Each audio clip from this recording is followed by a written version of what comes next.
আজকে যে আমরা নাটক দেখলাম, পার্লামেন্টের একটা রুলস অফ প্রসিজিওর হচ্ছে মানা হয়নি, স্পিকার আছে, ডেপুটি স্পিকার কারাগারে বন্দী, সেটা বাদ দিয়ে একবার গোজামিল দিয়ে একটা পার্লামেন্ট শুরু।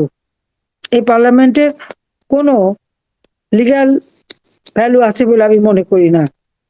অবৈধ ক্ষমতা দখলকারী, অবৈধভাবে সরকার, একটা প্রহসনের নির্বাচন, তারই মধ্যে দিয়ে একটা পার্লামেন্ট যেটা হচ্ছে ওই খুনি আর যুদ্ধাপরাধী, এবং সেই পার্লামেন্টের লিডারকে 21শে আগস্ট গ্রেনেড হামলায় আইভি রহমানের হত্যাকারী, সাজাপ্রাপ্ত আসামি, দুর্নীতি করতে যেয়ে আমেরিকার FBI এর কাছে ধরা পড়া, এবং FBI এসে সাক্ষী দিয়ে সেই সাক্ষীতে যে সাজাপ্রাপ্ত সেই আসামি, মানে আমি কি বলবো আর।